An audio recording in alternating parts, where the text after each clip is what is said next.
اعوذ باللہ من الشیطان الرجیم، بسم اللہ الرحمن الرحیم۔ آج ہم پڑھیں گے سورہ بقرہ آیت نمبر 268 سے۔ اعوذ باللہ من الشیطان الرجیم، بسم اللہ الرحمن الرحیم۔ الشیطان یعدکم الفقر ویأمرکم بالفحشاء واللہ یعدکم مغفرة منہ وفضلا واللہ واسع علیم۔ ترجمہ: شیطان تمہیں محتاجی کا اندیشہ دلاتا ہے اور بے حیائی کا حکم دیتا ہے، اور اللہ تم سے اپنی طرف سے بخشش اور فضل کا وعدہ فرماتا ہے، اور اللہ وسعت والا، علم والا ہے۔ اور اگلی آیت نمبر 269، وہ بھی اس کے ساتھ ہی پڑھیں گے، دونوں کی تفسیر اکٹھے پڑھیں گے۔ یؤتی الحکمت من یشاء ومن یؤت الحکمت فقد اوتی خیرا کثیرا وما یذکر الا اولو الالباب۔ ترجمہ: اللہ جسے چاہتا ہے حکمت دیتا ہے، اور جسے حکمت دی جائے تو بے شک اسے بہت زیادہ بھلائی مل گئی، اور عقل والے ہی نصیحت مانتے ہیں۔ اب تفسیر پڑھیں گے ان آیات کی۔ پہلے ہم پڑھتے ہیں کہ پچھلی آیتوں میں جو اس آیت کا پچھلی آیات سے کیا تعلق ہے، جو ہم نے پچھلے لیکچر میں پڑھی تھی۔ تو پچھلی آیتوں میں قبولیت صدقہ کے چند شرائط کا ذکر ہوا کہ مال حلال سے ہو، خیرات کرنے والا فقیر کو طعنے اور ایذا نہ دے، وغیرہ وغیرہ۔ یہ ہم نے جو ساری شرائط پڑھی تھی۔ اب اسی قبول ہونے کی ایک اور شرط بتائی جا رہی ہے کہ خوش دلی سے ہو اور خیرات کے وقت اپنے غریب ہونے کا اندیشہ نہ ہو۔ اور دوسرا یہ کہ بہت پہلے جو پچھلی ہم آیات پڑھی تھے، اس میں خیرات کے فضائل اور فوائد بیان ہو رہے تھے، جس سے اس کی عظمت معلوم ہو رہی ہے۔ اب بتایا جا رہا ہے کہ خیرات ہے تو بڑی اعلیٰ چیز، مگر اس کے لیے رکاوٹیں بہت آتی ہیں۔ شیطان طرح طرح کے دھوکے دیتا ہے، تو اس سے ہوشیار رہنا، یعنی کہ یہ بھی ایک عبادت ہے، تو اس میں بھی بہت ساری رکاوٹیں شیطان ڈالے گا، جس کا ذکر ہم اس آیت کریمہ میں۔ پھر پچھلی آیت میں ارشاد ہوا تھا کہ اچھی چیز خیرات کرو۔ اب علم و حکمت کی زکوٰۃ کا ذکر ہے کہ علم بھی اعلیٰ نعمت ہے، اس کی بھی زکوٰۃ ادا کرو۔ اور اس کی زکوٰۃ کیا ہے؟ درس دینا، لوگوں کو اچھی نصیحت کرنا، تبلیغ کرنا، یہ علم کی زکوٰۃ ہے۔ تفسیر ان آیات کی ہے کہ اے مسلمانوں، صدقہ و خیرات بہت اعلیٰ چیزیں ہیں، مگر اس سے روکنے والی بھی بہت طاقتور، ابلیس، نفس امارہ اور برے دوست وغیرہ، بری صحبت، تو یہ تمہیں ان چیزوں سے روکیں گی۔ اور یہ میں ہے صاف صاف، تو اب یہ بخل کی تعریف، یعنی کہ کنجوسی کی، خرچ نہ کرنا، اس کی تعریف تو نہیں کریں گے، اور سخاوت کی مذمت نہیں کریں گے، مطلب ڈائریکٹ نہیں کہیں گے کہ خرچ کرنا برا ہے، اللہ کی راہ میں نکالنا برا ہے، یا صدقہ خیرات کرنے کی برائی اس طرح ڈائریکٹلی کبھی بھی نہیں کریں گے۔ لیکن کس طرح سے کریں گے کہ یہ تمہیں فقیری کا خوف دلا کر صدقے سے روکیں گے، یعنی کہ یہ ڈر تمہارے اندر ڈالیں گے، خوف ڈالیں گے کہ کہیں تم صدقہ کر کے، خیرات کر کے، اللہ کی راہ میں خرچ کر کے تم کہیں غریب نہ ہو جاؤ۔ یہ اندیشہ جب آنے لگ جائے انسان کے اندر، تو پھر سمجھ جانا چاہیے کہ یہ شیطان کی طرف سے ہوگا۔ یہ اب وہ چاہے کسی بھی صورت میں ہو، وہ چاہے ہمارے آس پاس موجود لوگوں کی زبانوں سے نکلیں یہ الفاظ، یا کسی بھی ذریعے سے ہوں، یا ہمارے اندر جو خیال آئے، تو سمجھ جانا چاہیے کہ یہ شیطانی خیال ہے، یہ رحمان کی طرف سے خیال نہیں ہے۔ تو یعنی اسی چیز کی تعلیم جو ہے وہ ہمیں اس آیت میں دی جا رہی ہے کہ جو شیطان ہے، جو شیطانی وسوسے ہیں، وہ طرح طرح سے ہمیں بہکائے گا کہ اگر تم خرچ کرو گے، صدقہ دو گے، تو خود فقیر ہو جاؤ گے، اور یہ جو تم نے خرچ ہی کرنا ہے لوگوں پر، اسے کیوں نہ اپنے گھر والوں پہ خرچ کر لو، تمہارے بچوں کے کام آئے گا، جمع کر کے رکھو۔ اس طرح کے خیالات جو ہے وہ تمہارے دل میں ڈالے گا۔ اب یہ کیسی بات ہے کہ یہ شیطان کی بہت بڑی چال ہے کہ یہ اللہ کی راہ میں خرچ کرتے وقت اس طرح کے اندیشے دلاتا ہے، حالانکہ جن لوگوں کے دلوں میں یہ وسوسہ ڈال رہا ہوتا ہے وہی لوگ شادی بیاہ میں جائز اور ناجائز رسومات پر اور عام زندگی میں بے دریغ خرچ کر رہے ہوتے ہیں، اپنے پہننے اوڑھنے پہ، کھانے پینے پہ، ہر چیز میں بے دریغ خرچ کر رہے ہوتے ہیں۔ لیکن سارا جو ہے جب یہ والی باتیں کہ یہ پیسے بچا کے رکھنا یا اس طرح کی باتیں تب یاد آتی ہیں جب وہ پیسہ اللہ کی راہ میں خرچ کرنے پہ آتا ہے۔ جیسے اب قربانی کی مثال لے لیں کہ اب اللہ کی راہ میں قربانی کر رہے ہیں تو بہت سارے ایسے لبرل طبقہ ہمارا اٹھ جاتا ہے ان دنوں میں جو کہنا شروع کر دیتا ہے کہ جی یہ جو قربانی پہ پیسہ خرچ کر رہے ہیں تو اس کے بجائے کسی غریب کی شادی کر دیں، کسی غریب کی مدد کر دیں۔ اب وہ ساری جو آپ کو باتیں ہیں وہ آپ کو سارا سال یاد نہیں آتی، وہ ساری باتیں آپ کو صرف قربانی کے موقع پر یاد آتی ہیں جو کہ اللہ تعالیٰ نے فرض قرار دی ہے صاحب استطاعت پر۔ اور اس روز قربانی کا جو خون بہتا ہے جانور کا، اس سے عظیم تر کوئی بھی اور بڑی چیز نہیں ہوتی، اور اللہ تعالیٰ کو اس دن قربانی جو اللہ کی راہ میں قربان کیا جاتا ہے جانور، اس سے زیادہ پسندیدہ اور کوئی عمل نہیں آتا، چاہے لاکھ عبادتیں ہوں، لاکھ صدقہ خیرات ہو، کچھ بھی ہو۔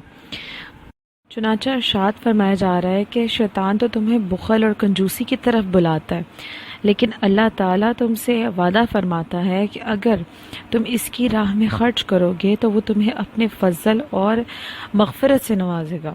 اور یہ بھی یاد رکھو کہ وہ پاک پروردگار بڑی وسعت والا ہے، وہ صدقے سے تمہارے مال کو گھٹنے نہ دے گا بلکہ اس میں اور برکت عطا فرمائے گا۔ پھر اگلی آیت جو ہے کہ اللہ تعالیٰ جسے چاہتا ہے حکمت دیتا ہے، اور جسے حکمت دی جائے تو بے شک اسے بہت زیادہ بھلائی مل گئی، اور عقل والے ہی نصیحت مانتے ہیں۔ اس آیت کی تفسیر میں مفسرین فرماتے ہیں کہ حکمت سے قرآن، حدیث اور فقہ کا علم، تقوی اور نبوت مراد ہو سکتے ہیں، کیونکہ قرآن و حدیث سراپا حکمت ہے اور فقہ اسی سے چشمہ حکمت اور ہدایت سے فیض یافتہ علم ہے، اور تقوی حکمت کا تقاضا ہے، جبکہ نبوت سراسر حکمت ہے۔ البتہ یہ بات قطعی ہے کہ ہمارے نبی کریم صلی اللہ علیہ وسلم کے بعد اب کسی کو نبوت نہیں ملے گی، یعنی جو حکمت عطا ہوگی وہ قرآن کا علم، حدیث کا علم، فقہ کا علم، یہ یا تقوی، یہ چیزیں عطا ہوں گی جس کو یہاں پہ حکمت فرمایا گیا۔ لیکن نبوت جو ہے وہ صرف نبی پاک صلی اللہ علیہ وآلہ وسلم، یعنی آپ آخری نبی، اور آپ کے بعد پھر اب نبوت کا دروازہ بند ہو چکا ہے، اب کسی کو نبوت عطا نہیں ہوگی۔ اور خیال رکھو کہ اللہ بڑی وسعت والا اور بڑے علم والا ہے، اور اس کے خزانے میں کمی نہیں ہے۔ اس کی وسعت اور علم کی ظاہر دلیل یہ ہے کہ جس پر کرم فرمائے اسے علم و عمل، خوف الہی، عقل، اپنی معرفت وغیرہ جیسی نہ مٹنے والی نعمتیں عطا فرماتا ہے جنہیں کبھی زوال نہیں، اور جسے یہ نعمت مل گئی اسے بڑی بھلائی ملی، مگر ان باتوں سے خالص عقل والے ہی نصیحت لیتے ہیں، ورنہ جہلا کے نزدیک تو مال سے بڑھ کر کچھ بھی نہیں ہوتا۔ اب فائدے جو اس آیت سے ہمیں حاصل ہوئے دونوں آیات سے، پہلا یہ کہ ابلیس کی نظر تمام جہان پر ہے کہ وہ بیک وقت سب کو دیکھتا ہے اور تمام مسلمانوں کے ارادوں بلکہ دل کے خطرات سے بھی خبردار ہے، کہ نیک ارادے سے باز رکھتا ہے، یعنی دور رکھتا ہے، اور جو برے ارادے ہیں اس کی حمایت کرتا ہے، جیسے کہ اس آیت کی سے ہمیں معلوم ہوا، یعنی کہ اگر ہمارا دل کرتا ہے کہ ہم اگر اس آیت کو لیں کہ ہمارا دل کہہ رہا ہے کہ جی ہم اللہ کی راہ میں مال خرچ کریں، تو ابلیس کو فوراً پتہ چل جائے گا اور وہ ہمیں بہکانے کی کوشش کرے گا۔ تو اللہ تعالیٰ نے اب دیکھیں اس شیطان کو اتنی طاقت سے نوازا ہے، ایک شر کو اتنی طاقت اب اللہ نے ہی دیا نا، قدرت نے ہی اس کو یہ طاقت عطا فرمائی ہے، خود سے تو نہیں کسی کے پاس کوئی طاقت آتی نا۔ تو جب اس بہکانے والے کی وسعت علم کا یہ حال ہے تو اللہ کی طرف سے ہادی بندوں یعنی حضرات انبیاء کرام اور اولیاء اللہ، ان کے علم کا کیا حال ہوگا کہ وہ ابلیس کا جو توڑ ہے اور توڑنے والے کا علم اور زور زیادہ ہوتا ہے۔ یعنی یہ تو ہمارے یقین ہونا چاہیے نا اس بات پہ کہ اگر شر کو اللہ تعالیٰ نے اتنی طاقت عطا فرمائی ہے تو پھر اس شر کو توڑنے کے لیے، اس کے شر سے بچانے کے لیے ہمیں جو اللہ تعالیٰ نے انبیاء اور اولیاء بھیجے ہیں ہمارے تک، تو ان کو اللہ تعالیٰ نے اس سے کئی زیادہ علم عطا فرمایا۔ اس چیز کا یقین ہمیں ضرور ہونا چاہیے۔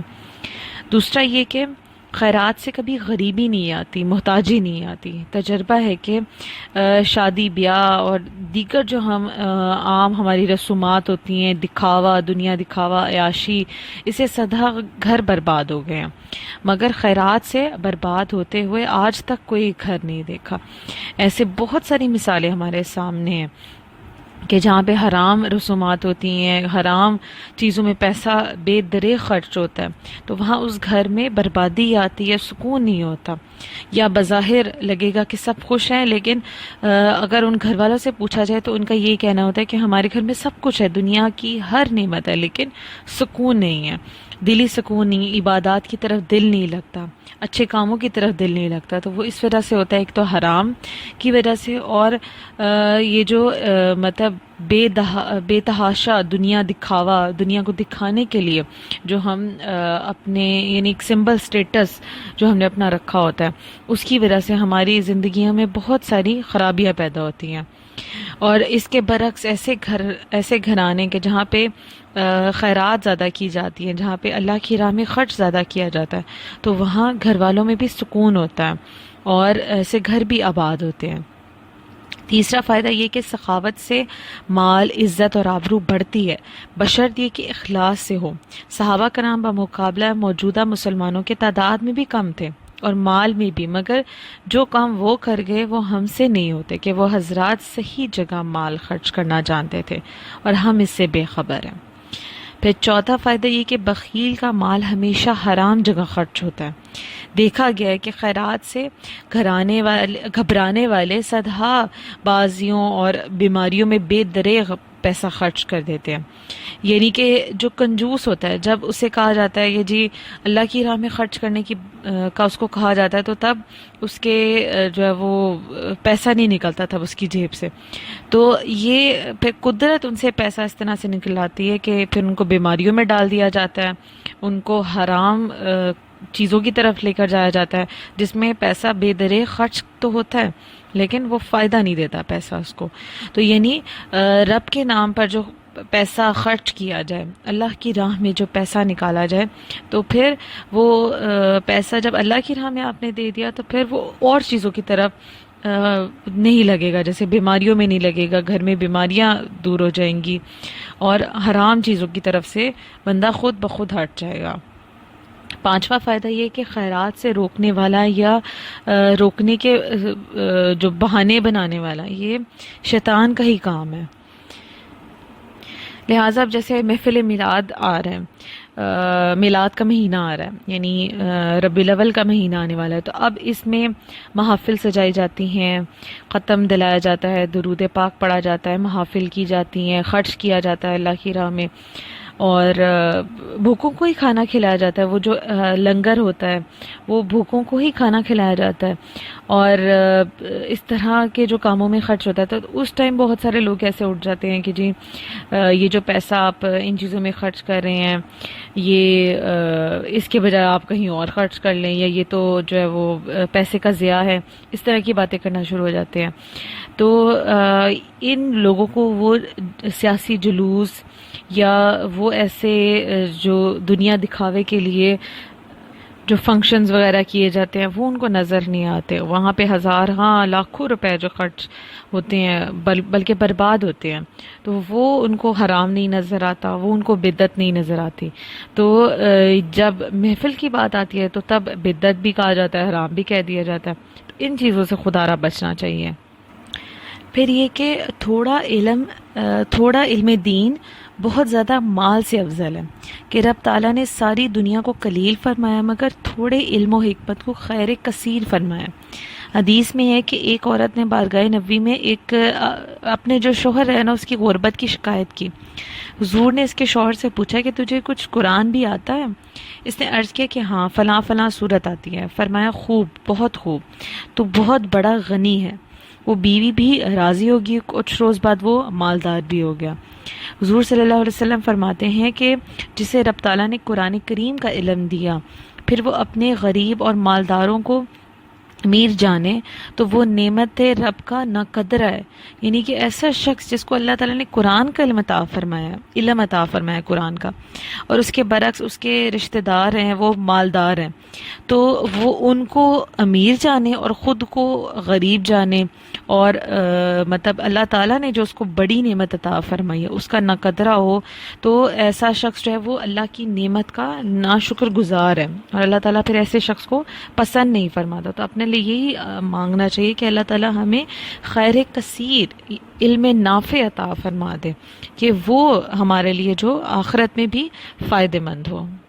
اسی حوالے سے داتا حضور رحمۃ اللہ علیہ اپنی کتاب کشف المحجوب میں فرماتے ہیں کہ میں نے بہت سے ایسے امیر دیکھے کہ جن کے پاس بہت دولت ہے لیکن ان کو دولت سے محبت نہیں ہے، اور بہت سے ایسے غریب دیکھے کہ جن کے پاس دولت نہیں ہے لیکن ان کو وہ جو چند ایک تھوڑی سی دولت اللہ تعالیٰ نے تھوڑے سے پیسے ان کو دیے ہیں تو وہ اس کو جو ہے اس سے بہت محبت کرتے ہیں.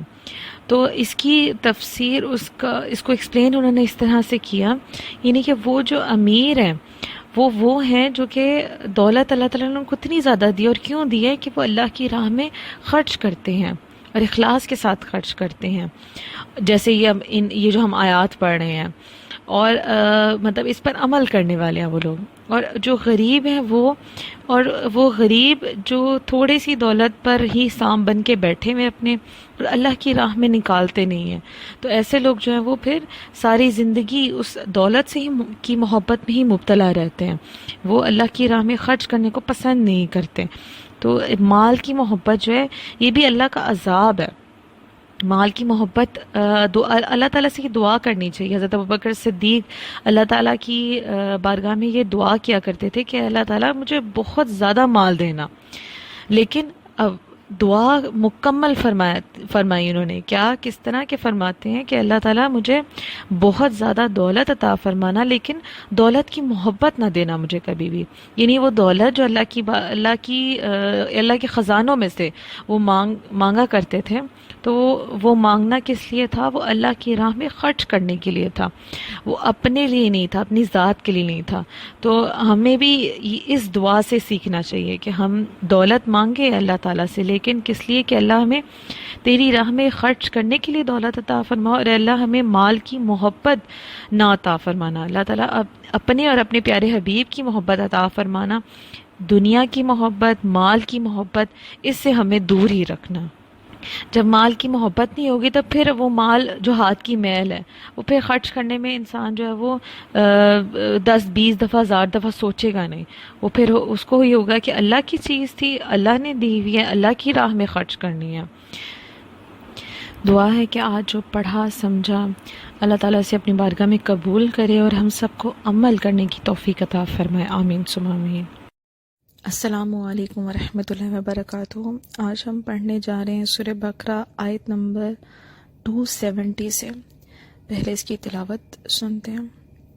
اعوذ باللہ من الشیطان الرجیم، بسم اللہ الرحمن الرحیم.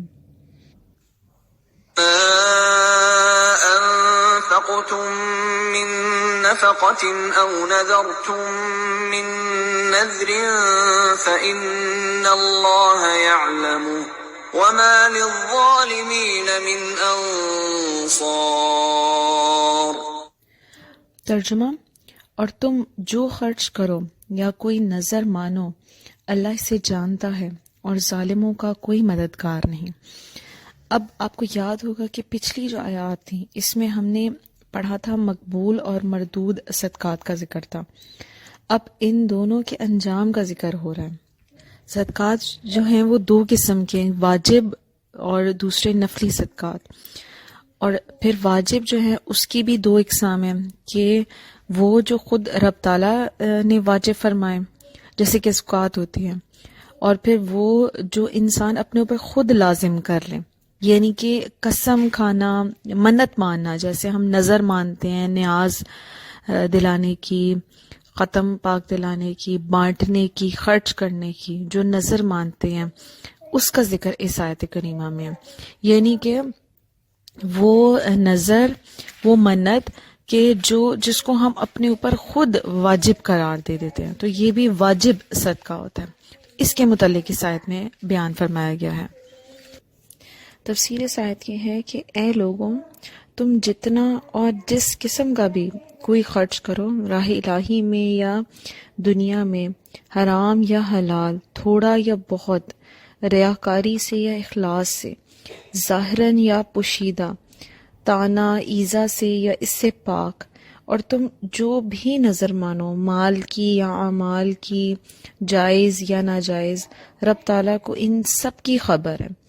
ہر ایک کو اس کی نیت کے مطابق سزا اور جزا دے گا. اور بخیل یا مشرک یا نظر مان کر پوری نہ کرنے والا، غرض کوئی کسی قسم کا ظالم ہو، اس کا کوئی مددگار نہیں.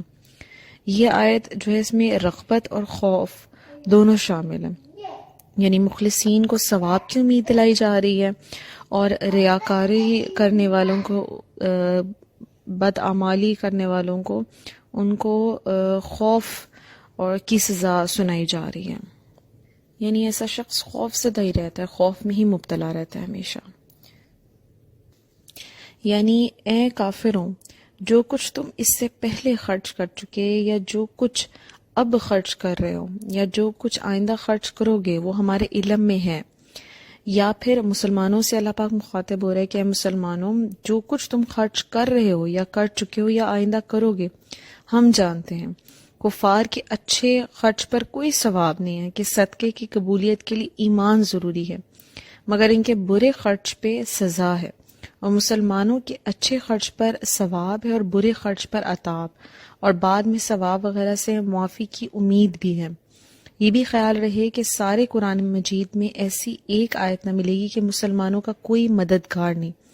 ہاں ایسی آیات ملیں گی کہ جس میں فرمایا گیا کہ مسلمانوں کے مددگار بہت ہیں، جیسے سورہ مائدہ کی آیت نمبر 55 ہے، سورہ نساء کی آیت نمبر 75 ہے. اب جو یہاں فرمایا گیا ہے کہ تمہارا مددگار کوئی نہیں، تو اس سے مراد ہے یعنی ظالموں کا کوئی مددگار نہیں. تو یہاں پہ ظالم جو مراد لیے گئے ہیں وہ کافر لیے گئے ہیں کہ ان کا خرچ اللہ کی راہ میں قبول نہیں ہے، اور دوسری سزا ان کے لیے کہ ان کا کوئی مددگار نہیں ہے.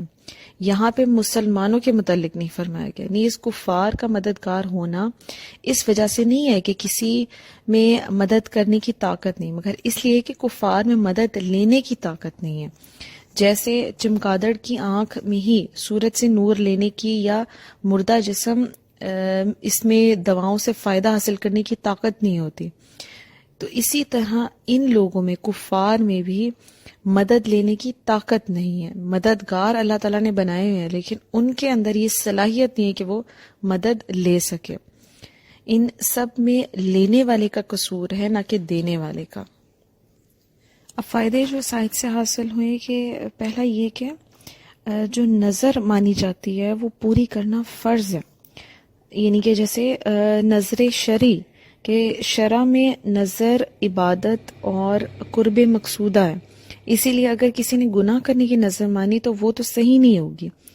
نظر خاص اللہ تعالیٰ کے لیے ہوتی ہے، شرعی نظر جو کہا جا رہا ہے اس کو، اور یہ جائز ہے کہ اللہ تعالیٰ کے لیے نظر کرے اور کسی ولی کے آستانے کے فقراء کو نظر کے نیت سے جو ہے وہ خرچ کرنے کی نیت رکھے، کوئی جگہ مقرر اپنے لیے قرار دے دے. مثلا کہے کہ میں میرا یا رب میرا فلاں کام ہو جائے، یا بیمار ہے تو وہ تندرست ہو جائے تو میں داتا حضور جو ہے وہ دیگ بانٹوں گا، یا اس طرح کی کوئی بھی نظر کہ جس کو کسی ولی کے آستانے سے منسوب کر دے، تو وہ بھی شریعت میں ہی نظر شرعی ہوگی، کیونکہ اس سے بھی غربا کا ہی خیال ہوگا، انہی کا فائدہ ہوگا.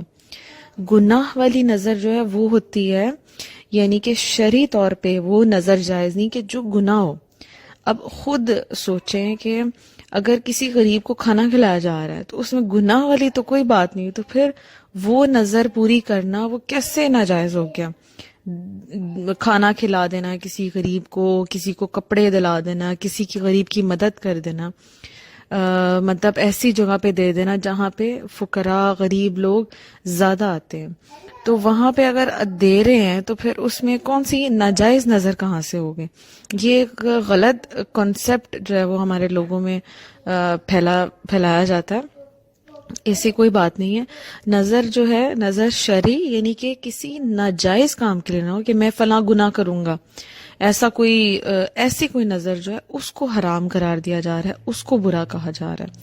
لیکن باقی جو دوسری نظر نیاز وغیرہ مانی جاتی ہیں وہ ہر لحاظ سے جائز ہے، اور اسے پوری کرنا بھی ہم پر فرض ہوتا ہے. ہم نظر ماننے میں، منت ماننے میں یعنی بہت جلدی کرتے ہیں، بہت سی منت مانتے ہیں، لیکن ہم اسے پورا کرنے میں ہم بہت دیر کرتے ہیں اور بھول جاتے ہیں ایون کے. تو اس چیز کا ضرور خیال رکھنا چاہیے.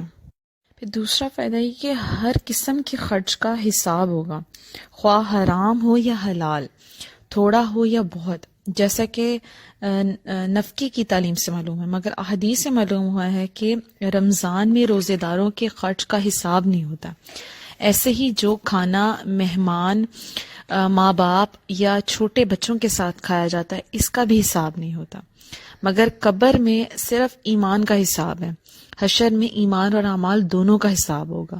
خیال رہے کہ دنیا میں ہم رب تعالیٰ کے امین ہیں اور ہمارے اعضاء، مال وغیرہ رب تعالیٰ کی امانت ہے، اور امین اور کارگزر سے حساب لیا جاتا ہے. مگر جنت میں مومن رب تعالیٰ کے مہمان ہوں گے، اسی لیے مہمان سے کوئی حساب نہیں ہوتا.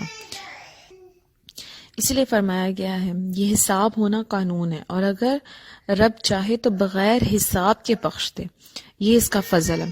حضور صلی اللہ علیہ وآلہ وسلم فرماتے ہیں کہ میری امت میں سے 70,000 لوگ ایسے ہوں گے جو بغیر حساب کتاب کے بخشے جائیں گے، جنت میں چلے جائیں گے. پھر تیسرا فائدہ یہ کہ قیامت میں مشرکین کا کوئی مددگار نہ ہوگا، مگر اللہ تعالیٰ بحمد تعالیٰ مسلمانوں کے بہت سے مددگار ہوں گے. جیسے کہ اس آیت سے ہمیں معلوم ہوا ہے کہ انصار جو فرمایا گیا، انصار جمع فرما کر بتایا گیا کہ کل قیامت میں لوگوں کو بہت قسم کے مددگار کی ضرورت ہوگی، مگر کفار کے لیے ان میں سے کوئی بھی مددگار نہ ہوگا. جیسے دنیا میں ہم سدا مددگاروں کے حاجت مند ہوتے ہیں، پیدائش میں ماں کے، تعلیم و تربیت میں باپ اور استاد کے، کھانے پینے میں کسانوں کے، لباس میں درزی کے. جب فانی جسم کے لیے اتنے مددگاروں کی ضرورت ہوتی ہے تو باقی رہنے والی روح کے لیے ان سے زیادہ اور مددگاروں کی ضرورت پڑے گی. کسی کی مدد سے ایمان پر خاتمہ ہوگا، کسی کی مدد سے حساب قبر میں کامیابی ہوگی، کسی کی مدد سے قیامت میں گناہوں کی معافی ملے گی، کسی کی مدد سے پل صراط پر آسانی سے گزر ہوگا، کسی کی مدد سے وہاں کی گرمی میں امان ہوگا. لہٰذا مدد کی ضرورت ہمیں تب بھی ہوگی.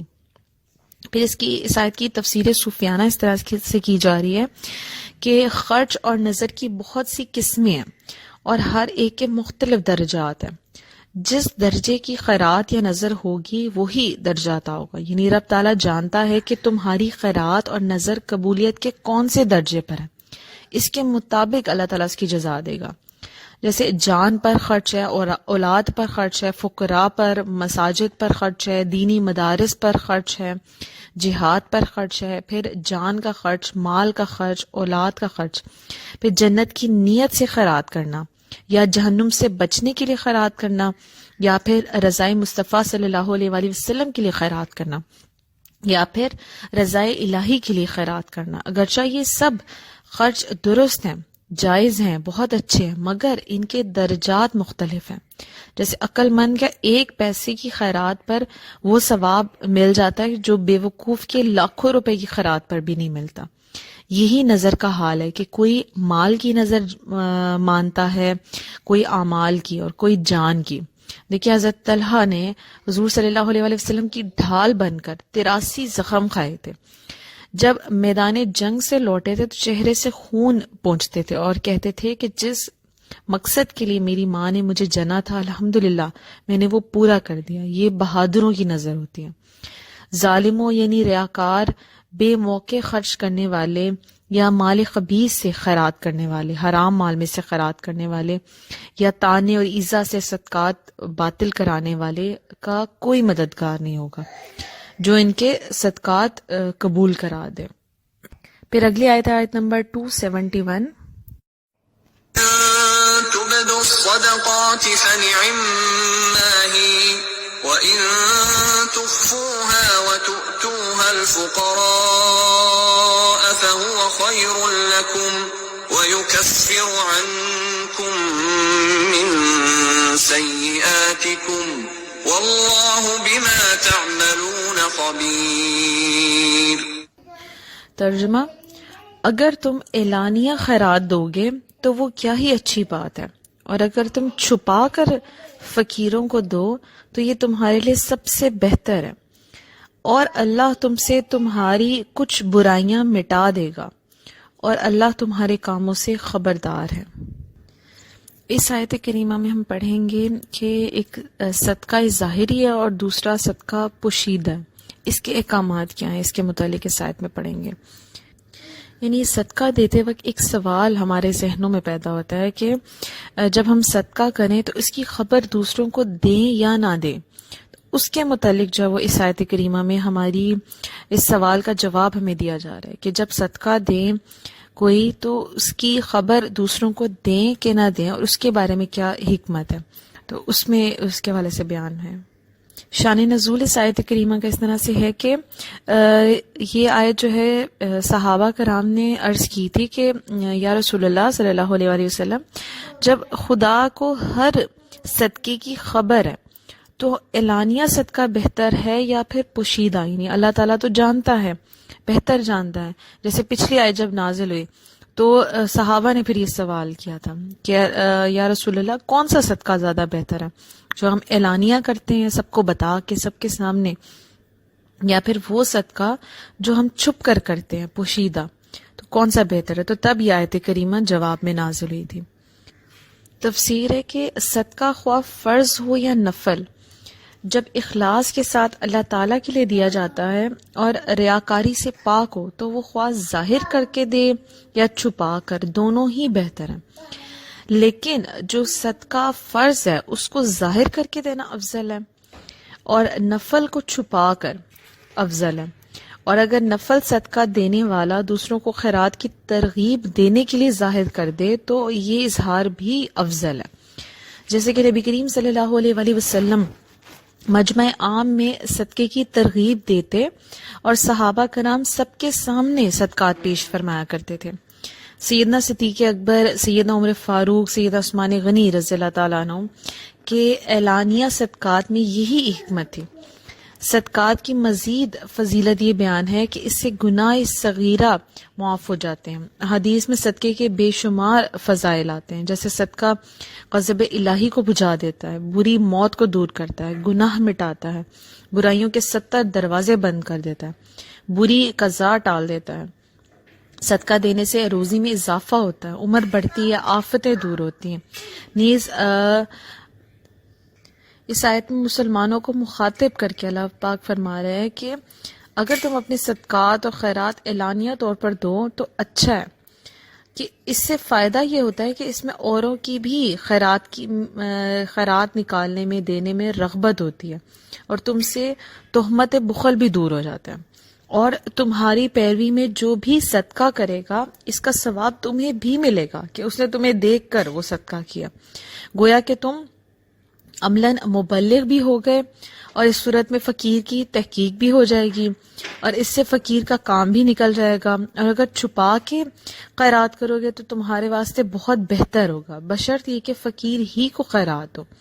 بے احتیاطی سے کسی غنی کو نہ دے دو، یعنی کہ ضرورت مند کو دینا، کسی ایسے بندے کو نہ دے دینا کہ جس کو ضرورت ہی نہیں ہے اس چیز کی، اسی لیے کہ چھپا کر دینے میں زیادہ اخلاص ہے۔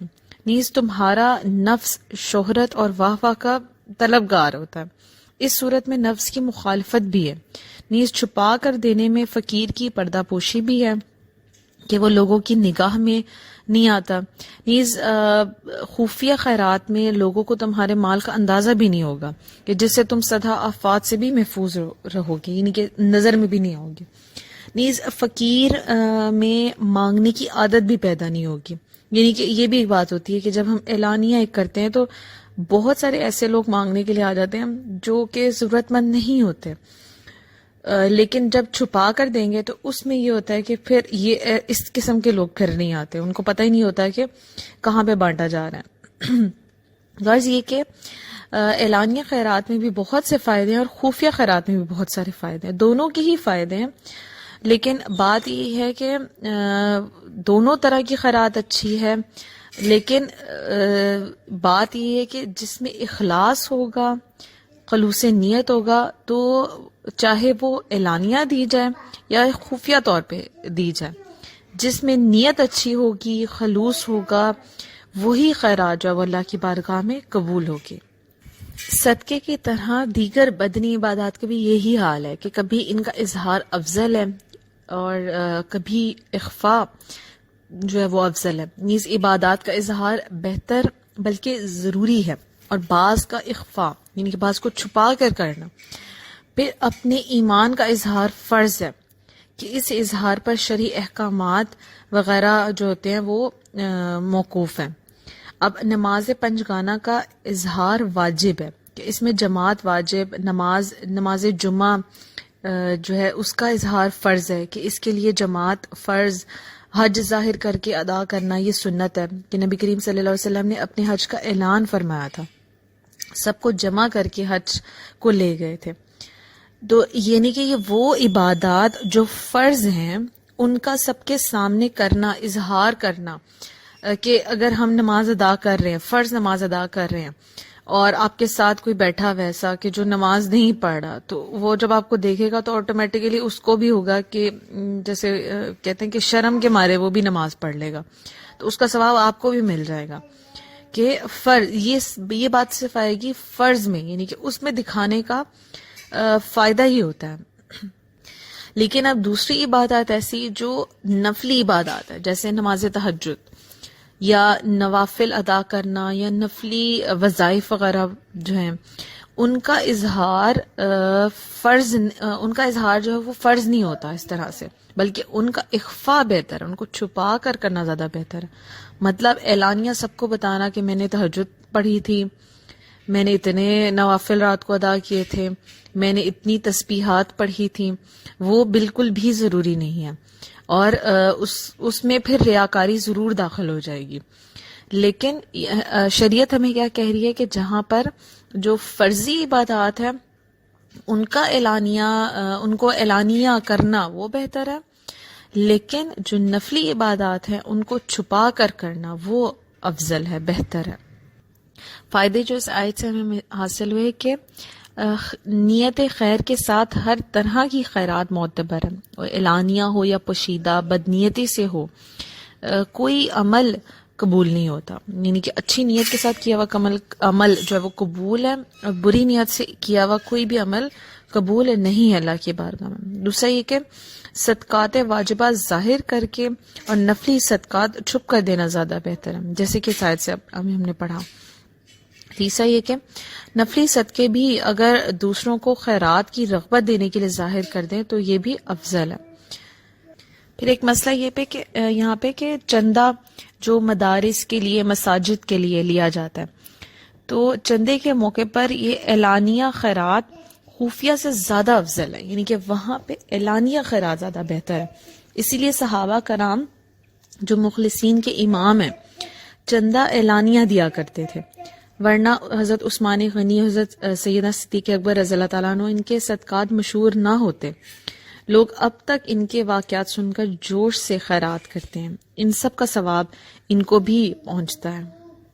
پھر ایک اور فائدہ جو یہاں سے ملا، اور ایک بات کہ جو ذکر بالجہر کیا جاتا ہے، اونچی آواز کے ساتھ ذکر کیا جاتا ہے، وہ بھی افضل ہے. یعنی ایسی حالات میں کہ اس میں دوسروں کو ذکر کی ترغیب ہوتی ہے. اللہ کا ذکر جہاں پہ پھیلتا ہے، وہاں سے جہاں پہ اللہ کے ذکر کی آوازیں جاتی ہیں وہاں سے شیاطین بھاگ جاتے ہیں. اور پھر یہ کہ جب ذکر بالجہر کیا جاتا ہے آواز کے ساتھ، تو اپنی نیند بھی دور ہوتی ہے اس سے. یعنی ایک انسان جیسے جاگ جاتا ہے، چاقو چوبند ہو جاتا ہے.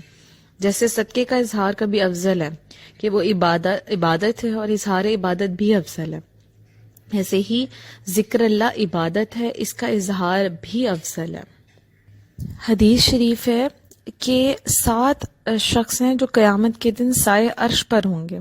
پہلا عادل سلطان، دوسرا جوان صالح، تیسرا وہ شخص جسے کسی حسینہ عورت حرام کاری کے لیے بلائے اور وہ رب تعالیٰ سے ڈر کر اسے باز رہے، چوتھا وہ شخص جس کا دل مسجد میں لگا رہتا ہو، پانچواں جو شخص اللہ کے لیے محبت یا عداوت رکھے، چھٹا وہ شخص جو اکیلے میں رب کو یاد کر کے روئے، ساتواں وہ شخص جو صدقہ اس قدر چھپا کر کرے کہ بائیں ہاتھ کو بھی خبر نہ ہو۔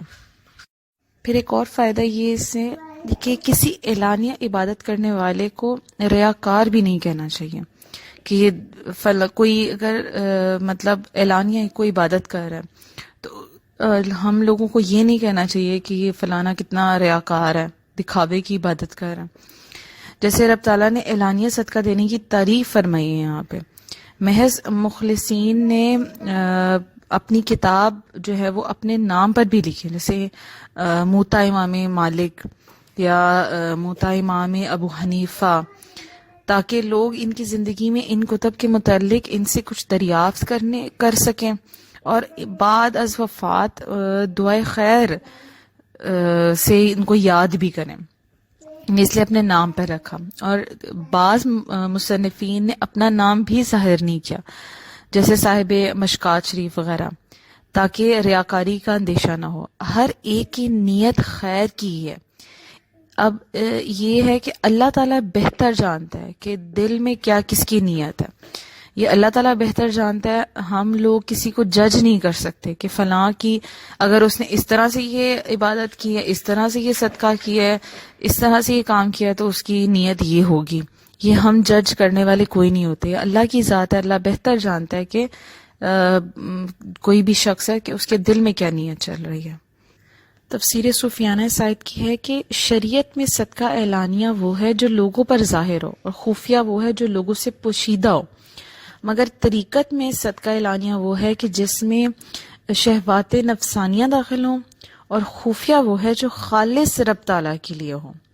فرمایا جا رہا ہے کہ اگر تم صدقات میں حور و قصور، جنت وغیرہ کی نیت کر کے اسے اعلانیہ بنا دو تو وہ بھی اچھا ہے، یعنی کہ صدقہ خیرات کرنا اور نیت یہ کرنا کہ مطلب جنت ملے، جنت میں حوریں ملیں یا جہنم سے نجات ملے، تو وہ اعلانیہ صدقہ ہوگا طریقت کی روح سے، تو وہ بھی اچھا ہے۔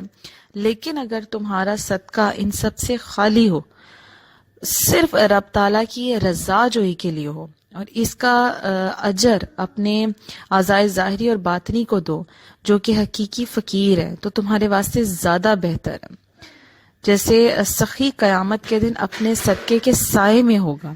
صوفیہ کرام فرماتے ہیں کہ اگر سخی کا صدقہ رب تعالیٰ کے لیے ہے تو وہ اللہ کے سائے میں ہوگا، اور اگر جنت کے لیے ہے تو جنت کے سائے میں ہوگا، اور اگر ہوائے نفسانی اور خواہش شیطان کے لیے ہے تو وہ ان کے سائے میں ہوگا، یعنی جس کے لیے ہوگا اسی کے سائے میں ہوگا۔ صوفیہ کرام فرماتے ہیں کہ مومن کی نیت ہی وہ چیز ہے جو عادات کو عبادت بنا دیتی ہے، یعنی عام عادات کو ہی عبادت بنا دیتی ہے۔ کیا چیز؟ صرف اس کی نیت، جس سے کھانا پینا سونا بھی عبادت بن جاتا ہے، اور نیت کے بغیر عبادات عادات بن جاتی ہیں، کہ انسان کی نماز روزے بھی عادات بن جاتی ہیں، وہ عبادت نہیں بنتی۔ نیت درست ہو تو اعلانیہ اور خفیہ ہر طرح کی عبادت قبول ہے، مگر مومن اخلاص کے انتظار میں عبادت چھوڑے نہیں، کیے جائے، اخلاص کی دعا بھی ساتھ ساتھ کرتے رہے، کبھی وہ بھی نصیب ہو جائے گی۔